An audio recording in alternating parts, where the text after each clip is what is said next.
Jacques Benoît pour Presse-Mob. Les compagnies et sociétés privées ont toujours un service de relations publiques.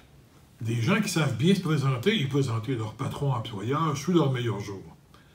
Par exemple, dans le cas du projet Gazoduc, qui va traverser l'Abitibi jusqu'au Saguenay, à les écouter, ce serait la 8e merveille du monde, et ça apportera bonheur, richesse et prospérité partout où ça passera.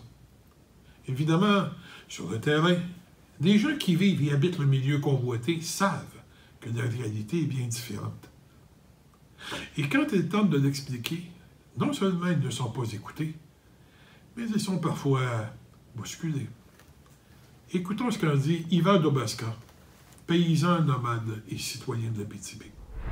Pourquoi des Américains viendraient m'empoisonner, puis mon paysage, puis ma structure ici dans mon territoire? Moi, ça ne fait pas mon affaire. Puis je peux vous dire que la majorité de la population, les assemblées citoyennes qu'on a faites ici à Sainte-Terre, puis là, on en prépare un autre pour Sainte-Terre-Paroisse, on en prépare un autre pour Bellecour, ça brasse. Les gens ne sont pas contents. Tous ceux qui viennent au Cassis, ils ne veulent pas voir ça.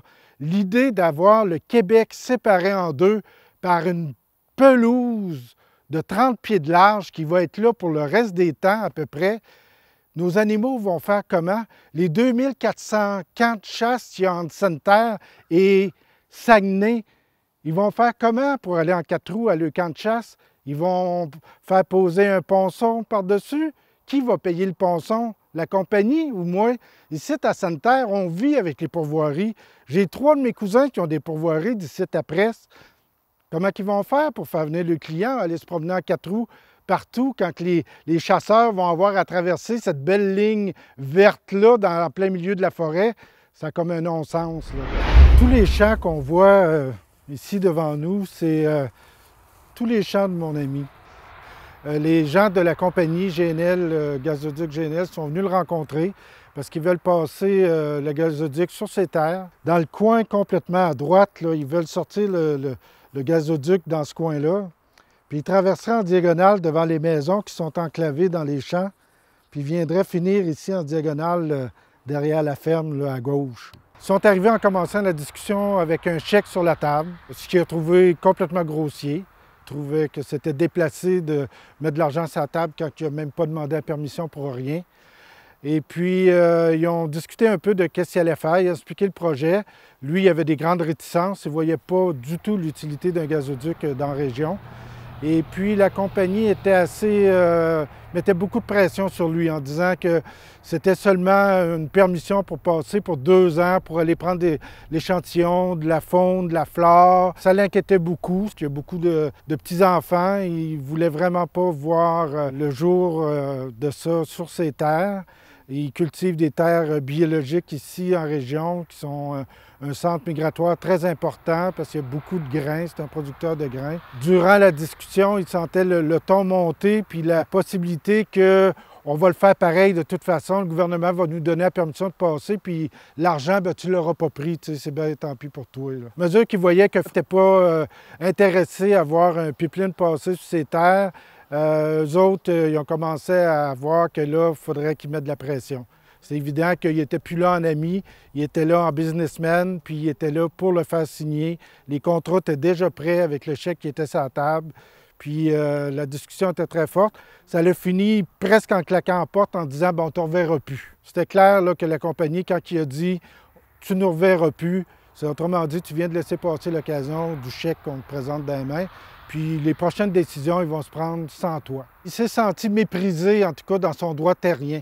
C'est sa ferme depuis 3 générations ici. C'est ses grands-parents qui l'ont défriché. Son père l'a toujours eu, qui a été bien impliqué socialement et politiquement dans notre paroisse depuis très longtemps. Et puis là, on venait y dire que les droits sur sa terre, puis sur ses beaux champs de culture, ça ne valait pas rien d'autre qu'un petit 1000 $ là, puis un peu plus. Et le pipeline traverserait l'ensemble de ces terres. C'est une grande partie parce qu'il les coupe presque en diagonale. Il doit traverser ces champs-là avec sa machinerie agricole, veut pas. Des gros tracteurs là, pour ramasser le grain, là, les moissonneuses-batteuses. Il va faire quoi? Des passerelles pour passer par-dessus chaque fois qu'il veut changer de planche de grain? Ça se peut quasiment pas. Il va passer directement par-dessus avec tous les risques que ça comporte. Ils sont venus lui raconter que les dangers, il n'y en avait pas. Puis pour ses petits-enfants, il n'avait pas non plus. Ça ne valait même pas la peine d'en parler. De toute façon, le gazoduc était bâti pour 300 ans au moins. Là, on est en Abitibi.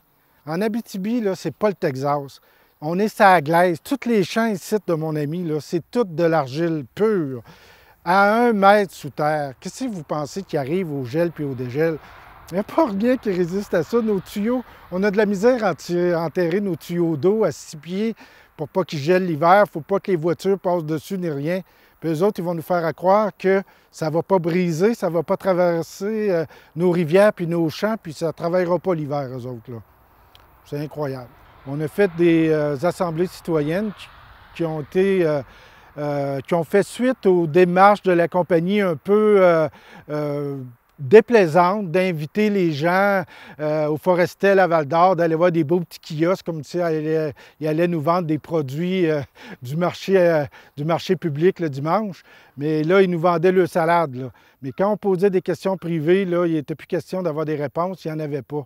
Alors, on a décidé de se mobiliser puis d'aller poser les questions au ministère de l'Environnement, Ressources naturelles, Énergie et Ressources Canada. Moi, je conseille pour l'Abitibi vraiment la page de Facebook de Gazoduc Parlons-en. Parce que les événements publics sont annoncés, là.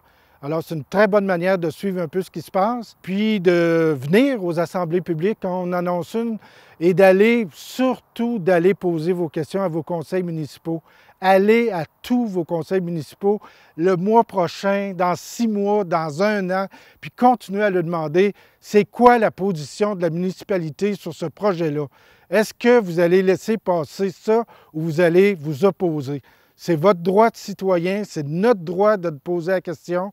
On vous a élus pour nous protéger. On vous demande qu'est-ce que vous allez faire, puis qu'est-ce que vous allez en tirer? Pourquoi vous diriez oui?